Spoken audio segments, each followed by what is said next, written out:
Hello everyone, welcome back to my channel. तो आज के हमारे इस वीडियो का टॉपिक है स्पिरिचुअलिटी। तो स्पिरिचुअलिटी बेसिकली होता क्या है या ये क्या चीज़ है? आजकल बहुत आप ट्रेंडिंग में सुन रहे होगे कि ये इंसान स्पिरिचुअल है या स्पिरिचुअलिटी बेसिकली क्या है, लोगों को ये ट्रू नहीं पता है। बट कहीं ना कहीं जानने की एक क्यूरियोसिटी ज़रूर है।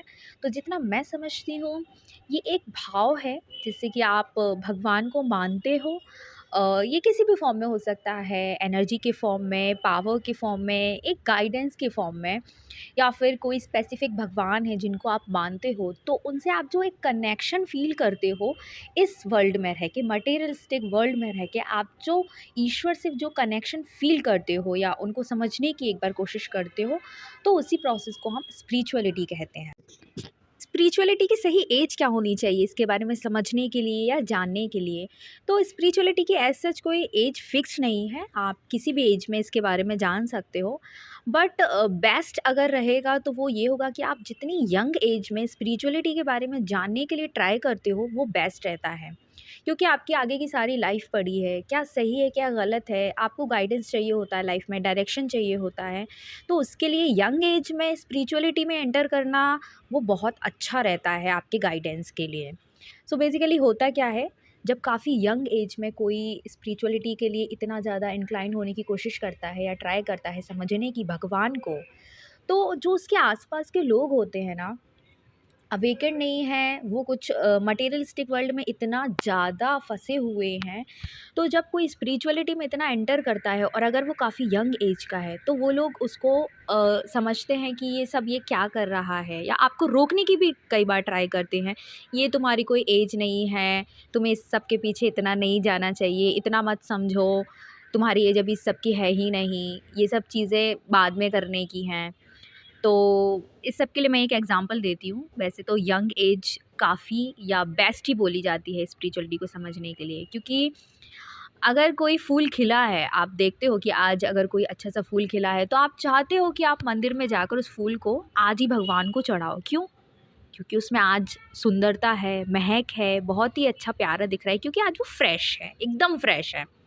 आप आज चढ़ाओगे क्यों? क्योंकि भगवान खुश हो जाएंगे, आप ऐसा मानते हो। तो जब आप यंग एज में हो, आपको डायरेक्शन चाहिए लाइफ में, आगे बहुत कुछ चीज़ें आएंगी आपकी लाइफ में, तो उन सब में आपको डिसीज़न मेकिंग के लिए कि क्या चीज़ आपके लिए सही है क्या गलत है, गाइडेंस तो चाहिए होता है लाइफ में आगे ग्रो करने के लिए। वो सब कहाँ से आएगा? वो यहीं से आएगा।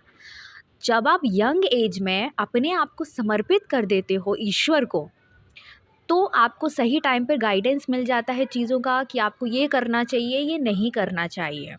सो इस तरीके से अपने आप को भगवान को सौंपने का या फिर उनके साथ कनेक्शन बनाने का सही टाइम आपका यंग एज ही होती है।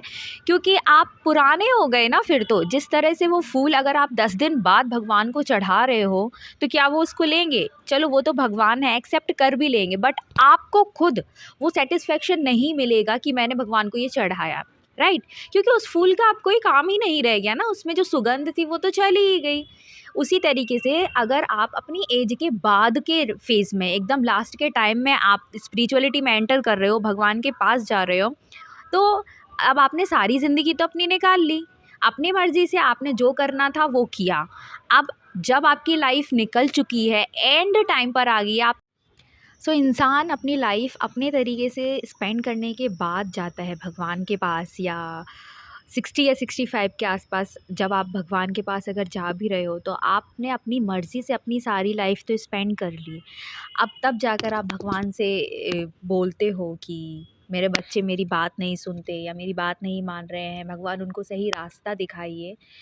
तो जब आपको अपनी लाइफ में गाइडेंस की ज़रूरत थी, डायरेक्शन की ज़रूरत थी, ये समझने की ज़रूरत थी कि आपको लाइफ में क्या करना चाहिए, क्या नहीं करना चाहिए, लेकिन बाउंड्रीज़ में रहकर करना चाहिए, तब आप खुद गाइडेंस के लिए सही टाइम पर उनके पास नहीं गए, और जो चीज़ें आपको नहीं करनी चाहिए थी आपने वो भी कर ली। तो आपके बच्चे आपकी बात नहीं सुन रहे हैं या नहीं मान रहे हैं, वो आपका उसी टाइम का किया हुआ कर्मा है एक तरीके से, जो आपको आपके बच्चों के थ्रू मिल रहा है।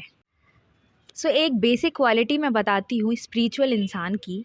जो भी स्पिरिचुअल इंसान होगा ना, या स्पिरिचुअली अलाइन होगा, आप उसमें एक चीज़ नोटिस करेंगे कि उसका जो एंगर होता है ना, वो उसके कंट्रोल में आ जाता है। अगर पहले उसको काफ़ी छोटी-छोटी चीज़ों पर एंगर इश्यूज़ था, बहुत जल्दी एग्रेसिवनेस आ जाती थी या एग्रेसिव हो गया, वो चीज़ उसकी चेंज हो जाती है जब वो स्पिरिचुअली अनलाइन हो जाता है।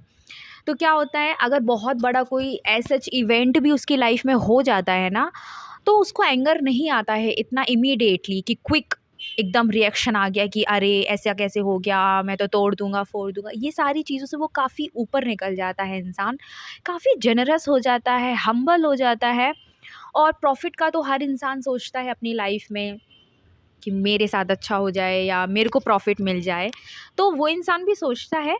बट वो उस लेवल पर आकर अपने प्रॉफ़िट का कभी नहीं सोचेगा एक स्पिरिचुअल इंसान, कि इसका गलत होकर मेरे साथ कोई फ़ायदा हो जाए या इसका गलत हो और मेरे साथ अच्छा हो जाए। वो इस सब के इमोशन से, फीलिंग से काफ़ी ऊपर निकल जाता है जब वो स्पिरिचुअली अलाइन हो जाता है। एक क्वेश्चन आता है कि स्पिरिचुअलिटी का मतलब क्या पूरे तरीके से डिटैच हो जाना होता है? तो बिल्कुल भी नहीं, स्पिरिचुअलिटी का मतलब इस दुनिया से डिटैच हो जाना नहीं होता है। उसका बेसिकली मतलब मीन ये ही है कि इस दुनिया में रहते हुए किस तरीके से आपको यूनिवर्स से कनेक्ट होना है और अपनी चीज़ों को समझना है, बैलेंस लेकर आना है लाइफ में, एक मटेरियलिस्टिक लाइफ में, कि आपकी लाइफ में ये चीज़ें आपको करनी है। और इसके साथ-साथ एक थॉट दिमाग में रखना कि ये सब तो टेम्परेरी है।